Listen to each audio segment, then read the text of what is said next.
Hi, and welcome to day 19. One more day after this, day 19. Homecoming, I've entitled this. Although, rather than Joseph going home, his home comes all the way to him. We hear how Israel and all his sons all moved to Egypt.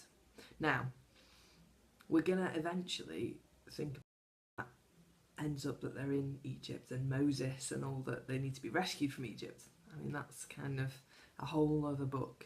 But we hear how they get here, so that's why it's narratively so important. They've all come to be with Joseph.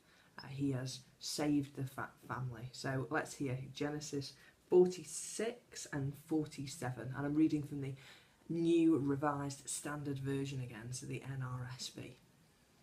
Genesis 46. When Israel set out on his journey with all that he had and came to Beersheba, he offered sacrifices to the God of his father Isaac. God spoke to Israel in visions in the night and said, "Jacob, Jacob." And he said, "Here I am." Then he said, "I am God, the God of your father. Do not be afraid to go down to Egypt. I myself will go down with you to Egypt, and I will also bring you up again, and Joseph's own hand shall close your eyes." Then Jacob set out from Beersheba, and the sons of Israel carried their father Jacob and the little ones, their wives in the wagons that Pharaoh had sent them. They also took their livestock and the goods that they had in the land of Canaan. And they came into Egypt, Jacob and all of his offspring with him, his sons and his sons' sons with him, his daughters and his sons' daughters, and all his offspring he brought with him to Egypt. Now, these are the names of Israelites, Jacob and of his offspring, who came to Egypt. Reuben, Jacob's firstborn, and the children of Reuben, Hanok, Palu, Hezron, and Carmi. The children of Simeon, Jemuel, Jamin, Ohad, Jachin, Jehor, and Shaul, the son of a Canaanite woman. The children of Levi, Gershon, Kohath, Merari. The children of Judah, Onan, Shelah, Peraz, and Zehar. But and Onan died in the land of Canaan. And the children of Perez were Hezron and Hamul. The children of Issachar, Talah, Puvah, Jeshpu, Shimron. The children of Zebulun, Sered, Elon, and Jehiel. These are the sons of Leah, whom she bore to Jacob in Paddan Aram, together with his daughter Dinah. In all his sons and his daughters numbered 33. The children of Gad, Ziphion, Hagi, Shunai, Ezbon, Eri, Arodi, and Arilia. The children of Asher, Imnah, Ishva, Ishvi, Beriah, and their sister Serah. The children of Beriah, Heber and Malachiel. These are the children of Zilpah, whom Laban gave to his daughter Leah, and she bore to Jacob, 16 persons. The children of Jacob's wife Rachel, Joseph, and Benjamin. To Joseph in the land of Egypt were born Manasseh and Ephraim, whom Asenath, the daughter of Potipherah, a priest of On, bore to him.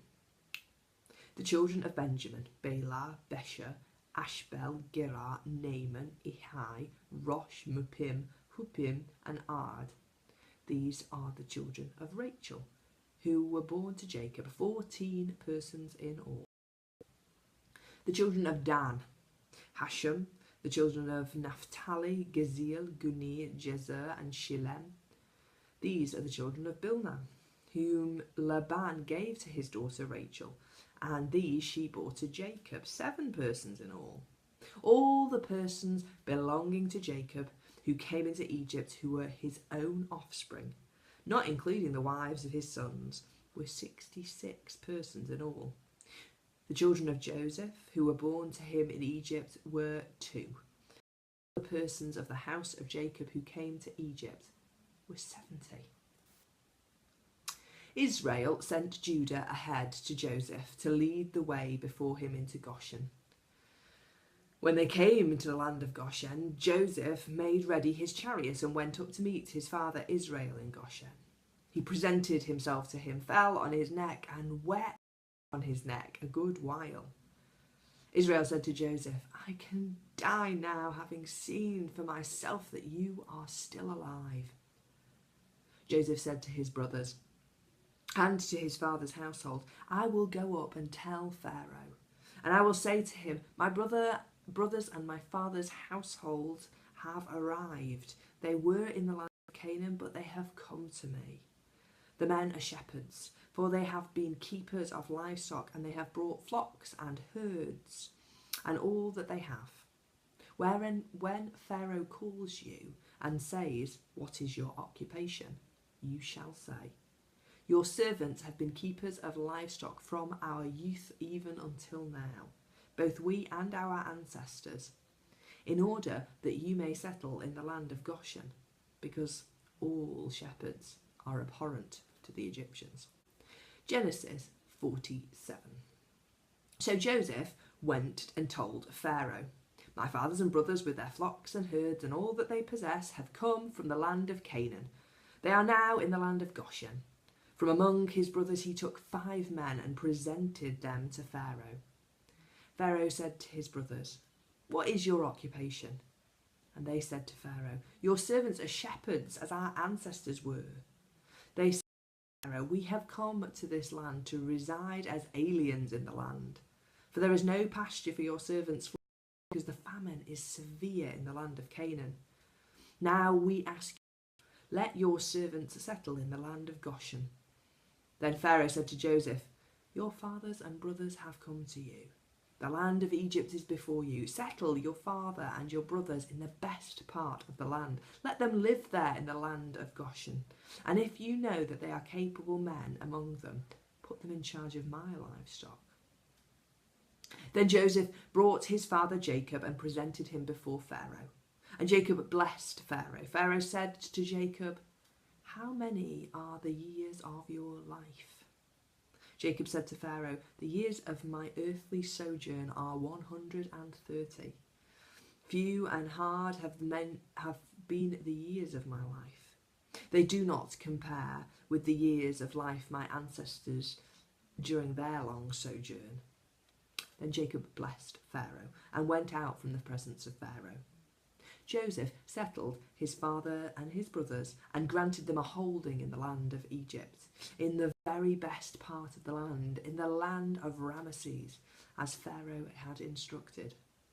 And Joseph provided his father, his brothers, and all his father's household with food, according to the number of their dependents. Now, there was no food in all the land, for the famine was very severe. The land of Egypt and the land of Canaan languished because of the famine. Joseph collected all the money to be found in the land of Egypt and in the land of Canaan in exchange for the that they brought. And Joseph brought the money into Pharaoh's house. When the money from the land of Egypt and from the land of Canaan was spent, all the Egyptians came to Joseph and said, give us food. Why should we die before your eyes? For our money is gone. And Joseph answered, give me your livestock, and I will give you food in exchange for your livestock if your money is gone. So they brought livestock to Joseph, and Joseph gave them food in exchange for the horses, the flocks, the herds, and the donkeys. That year he supplied them with food in exchange for all their livestock. When that year was ended, they came to him in the following year and said to him, we cannot hide from my lord that our money is all spent, and the herds of cattle are my lord's. There is nothing left in the sight of my lord but our bodies and our lands. Shall we die before your eyes, both we and our land? Buy us and our land in exchange for food. We with our land will become slaves to Pharaoh. Just give us seeds that we may live and not die, and that the land may not become desolate. So Joseph bought all the land of Egypt for Pharaoh. All the Egyptians sold their fields because the famine was severe upon them, and the land became Pharaoh's. As for the people, he made slaves of them, from one end of Egypt to the other. Only the land of the priests he did not buy. For the priests had a allowance from Pharaoh and lived on the allowance that Pharaoh gave them. Therefore they did not sell their land. Then Joseph said to the people, "Now that I have this day bought you and your for Pharaoh, here is seed for you, sow the land. And at the harvests you shall give 1/5 to Pharaoh, and 4/5 should be your own, as seed for your field, and as food for yourselves and your households, and as food for your little ones." They have said, "You have saved our... May it please my Lord, we will be slaves to Pharaoh." So Joseph made it a statute concerning the land of Egypt, and it stands today. The Pharaoh should have 1/5.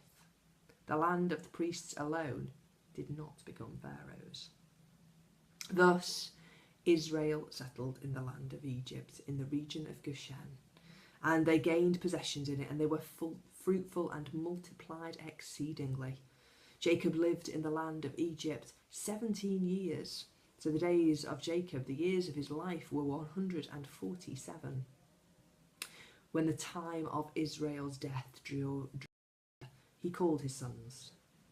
And he called his son Joseph, and he said to him, "If I have found favour with you, put your hand under my thigh and promise to deal loyally and truly with me. Do not bury me in Egypt. When I lie down with my ancestors, carry me out of Egypt and bury me in their burial place." He answered, "I will do as you said." And he said, "Swear to me." And so he swore to him. Then Israel bowed himself on the head of his bed. So that's all the reading for our penultimate day. We have that beginning story of how Israel goes again to the place where he keeps encountering God. If you remember when Dinah was raped and then they killed all those men and they had to sort of run away, and they had that incident of purification. He said, "Get rid of your household gods and come." And that's when God said, "You're no longer Jacob, but you're Israel." And he comes back to that place again. He keeps coming back to God at significant points in his life where he's afraid, where he's uncertain of the future, where something dramatic has happened. He comes back to God. Maybe we see that as a pattern in our lives, that actually we feel self-sufficient for a while and we go along and we go, "Oh, do you know what? I can cope with this. I can do all this." And we try. And then something happens and we realise, actually, do you know what? I need God. We kind of come back and say, "God, help me." And so that's what happens with Israel. He's scared about going to Egypt. He's scared that he won't survive the journey.